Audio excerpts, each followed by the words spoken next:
My winter was great. Got to go back to Hawaii. Yeah, I mean that kind of answers it, I guess. Well, it depends on the tsunamis, the fires, what's going on. Yeah. No, it was cool though. I got to go back, got to see, everything that kind of happened when I was gone, the volcano and just everything that kind of went down, man. It was crazy. I was telling people, TV does a really good job of playing, such a traumatic event like that down. You look at it, you thought it was just a little river kind of going through, but you get there and, this thing looked like it was a mile wide and, it started in the middle of the island and went all the way down. And, it kind of created its own little beach and, you're still driving through there and there's still, steam kind of coming out and whatnot. It's crazy, man. It really shows you that we're living on a, living island. So you were involved in trying to raise awareness, but also bring some help. How's the recovery going over there with that? It's going. It's definitely a long process. We don't know exactly what they can do with that land yet. Obviously it's covered in lava right now, so they're trying to figure out what they can do for these people. But I was able to kind of raise some money and help relieve these people with some of the things. So it's definitely helping, but it's a long process, and it's just something that comes with living on islands. Colton, how does your family make it out? Oh, my family's fine. We were about, I can say 20, 25 miles away, which, people won't think it's far away, but it was decently far away. Like, it didn't really affect. My grandparents kind of had the smell of sulfur, kind of affecting them a little bit, but for the most part, everybody was good. When the Gold Gloves got announced this fall, you had a bunch of teammates come out on social media. I mean, Yeah. not to dig into DJ or anything, but to come out and favor you and say, hey, this is a guy who we count on. What's that like for you to know that your teammates have that kind of support for your game? That's it to me. If my teammates see that, I'm going out there, I'm putting in the work, I'm playing as hard as I can, I'm making plays, and getting to the point where I'm in Gold Glove talks. That's all that matters.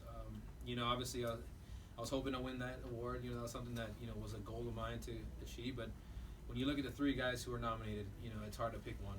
DJ, he's a perennial Gold Glove winner for a reason. The guy is one of the best out there. Javi is one of the best out there, and I'm making my name. So it's one of those things where I'm going to build off of it.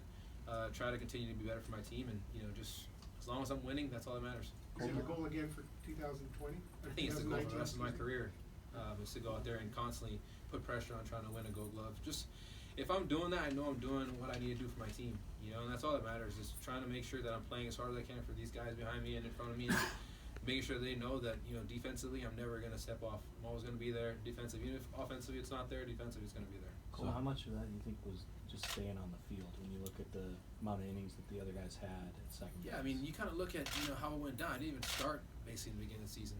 I was kind of just a platoon guy, just come in and play defense. So if you look at it from that perspective, it wasn't like I had the choice of playing or not.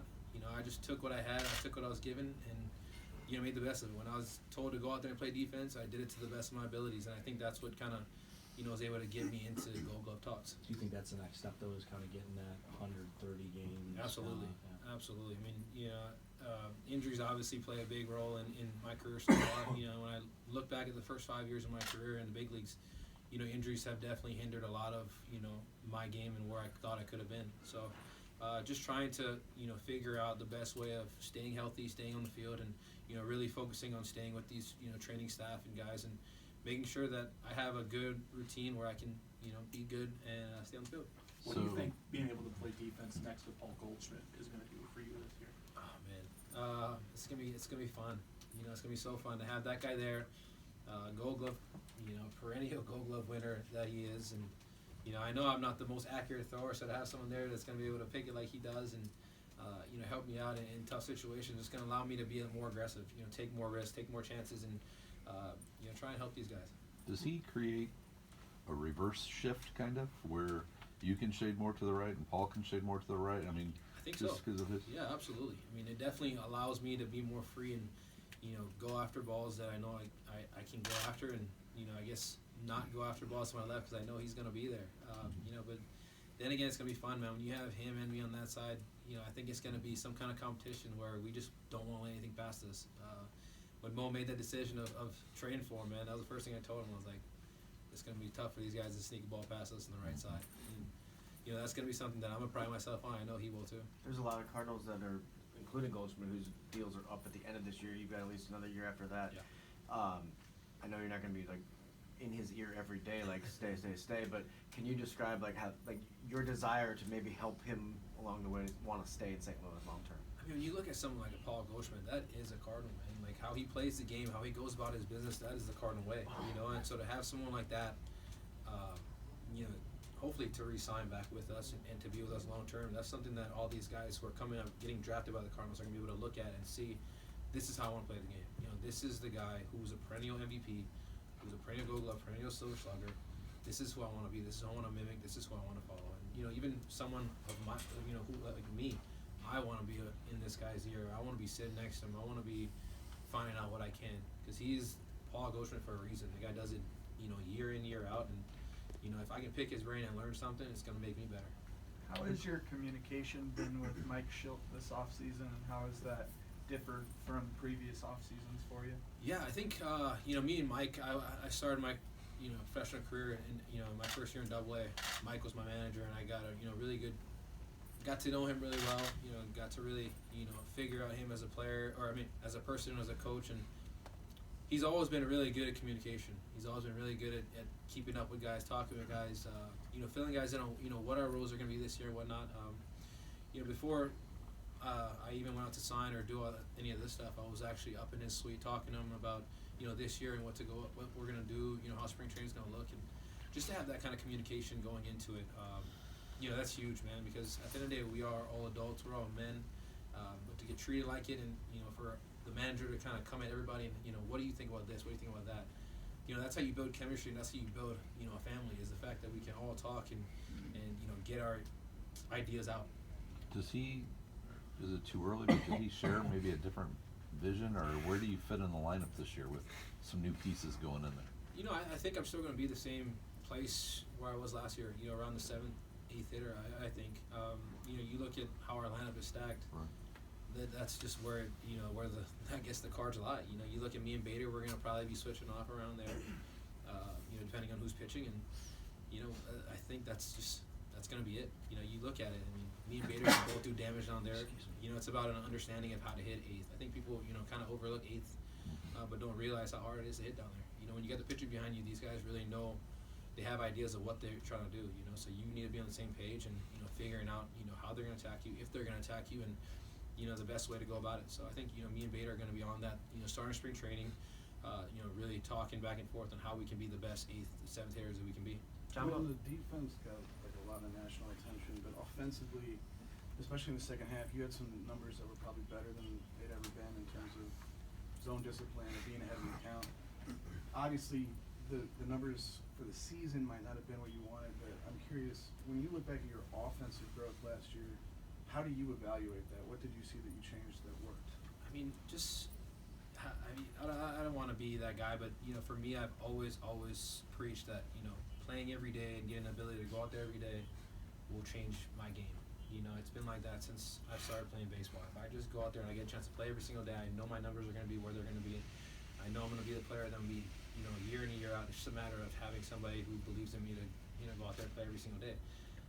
You know, Schilt came up to me, you know, during the All-Star break and told me, you know, you are going to be our second baseman, you know, every day. And once I was told that, you know, it kind of just gave me that confidence to go out there and play. And like you guys saw the second half, I mean, that's me. You know, I've always been that player, and it's never left. It just, you know, when I get the chance and I get the belief of a head manager like that, you know, things are going to happen. Are you doing anything differently this offseason to try to help your, you know, longevity, your health? I know Yeah. you've tinkered with some different things over the years. You know, I definitely changed up my workout program again this year. You know, that's the one thing is, like, if I know I can stay on the field, you know, I know I'm going to be where I need to be as a player. So I kind of went towards the more explosive athletic movements. You know, not really lifting weights too much or, you know, heavy squats or whatnot. I just went to the, you know, the movements, baseball movements that I know that I'm going to be doing during the season, but, you know, with resistance to that. And, you know, I'm hoping that that's going to be a big thing for me. You know, also the Pilates and, you know, the yoga that I've been doing just to create the flexibility and, you know, allow me to be more agile as I keep going. So how Some long of your you're lower body stuff was related to your knee. Did you end up getting it cleaned up or anything? No, I mean, it's just a matter of just rehabbing it and you know, kind of giving it rest. You know, there was nothing really to clean up. We looked at it after the season, and the bone chip that ended up, you know, breaking off settled in a good spot where, you know, it's not going to affect me by anything. And It hasn't affected me during the off season. I've been pushing as hard as I possibly could, probably a little too hard sometimes, but you know, when you got a team like we do right now, you know, I want to be ready. What do you make of that team? And how do you think it stacks up in this division? You know, I don't know how we stack up in the division, but I know that we're a good team. And you look at last year, the team that we had towards the end of the season was a good team. You know, we had a really good team, but we were missing pieces. Coming into this year, we're not missing nothing. You know, so there's no excuses for us to come into this year not, you know, excited, not confident in our abilities. You know, so we're gonna go out there and play the game as hard as we can, put pressure on these guys like Schultz always says, and you know, we're gonna see who can handle. How long did it take before you were pain-free when the season finally ended? Were you? I mean, I continued to work out throughout the season, but you know, I really didn't do too much legs until like a month after. I think that month kind of gave me, you know, a good little time to recoup because I felt good after that. Pushed it for the rest of the time, and you know, I'm still pushing it today, so and it feels good. And as that got better than the hand and everything else, it was all connected, so Yeah. that cleared It was all everything else connected. up. I mean, my knee was bothering me the whole season, so you know, it was kind of changing how I ran, which ended up pulling the hamstring and whatnot. So I mean, it's all a chain reaction. You know, it's a matter of understanding how to, you know, take care of it and handle it the right way. Mozeliak has made a big deal about the word accountability, not for you, the whole team. No, yeah, absolutely. And, you know, without naming names, some people last year might not have shown the most accountability compared to others in, Yep. in the organization. Can you describe the importance of accountability this offseason for this franchise? I think that is the main word for this season is accountability. We have the team. Mo went out and got us everybody we need. Now it's up to us to go out there and do what we need to do. You know, so the accountability comes on everybody. I think it's about, you know, taking your personal stats and all that and push it on the side. Understand we're here for a reason. It's to win a ring for this place, win a World Series, and do what we need to do. I mean, we have the team. We all know it. We all believe in it. And it's just a matter of time of us putting it in. Did you have anybody come out and visit you? I know they thought they were going to do some in-person meetings with some guys. Yeah, You'd no. You'd be a fun destination. I'm honestly shocked no one came out. I was expecting someone to come see me, but hey, you know, if people don't want Hawaii, that's fine. Have you had any contact with Jeff Albert? Yeah. And are you discussing how to maybe emphasize more contact? Yeah, I mean, I talked to Jeff as soon as he signed. I asked Schultz for his number because I wanted to get in touch with him right away. I've heard from everybody how amazing Jeff is as a person and just as a coach, and you know how he's ahead of the curve and whatnot. So I kind of, you know, wanted to call him and pick his brain. So I got a chance to talk with him for probably a couple hours, and you know, we just really went over. You know, he was able to kind of see my heat charts and you know see what, you know, where I do good and where I do bad, and you know, it was good that we were able to kind of come up with a plan that we're going to use coming into spring training. So I'm excited to, you know, work with him because I never got a chance to work with him when he was with us. He was in high A. I ended up going to AA that year, so you know, I missed him at one level. But everybody that I talked to and everybody that, you know, knows Jeff, they have nothing but good things to say about him. So I'm excited. How similar or how different is his philosophy and plan versus what, you know yourself pretty good, your dad, what you worked on before? How similar or different is it all? I mean, it's just, he simplifies things so much more. You know, he understands, you know, the one thing Jeff was telling me, he's like, you know, we understand that these guys at this level, the pitcher at this level, they're super good. So we cannot you cannot try to hit every single pitch, you know. He's like, look at your heat charts, where do you hit the best? And for me, it was like middle to middle away. He's like, that's where you need to look until you get 2 strikes, and then you can battle from then on. But until then, just focus on that. You know, take the inside pitches, take the pitches away, just focus on your hot zone and don't miss. And I was like, oh, I mean, makes sense, so we'll see. Good. All right. This is all Thanks, right. Phil. Absolutely, guys, no problem.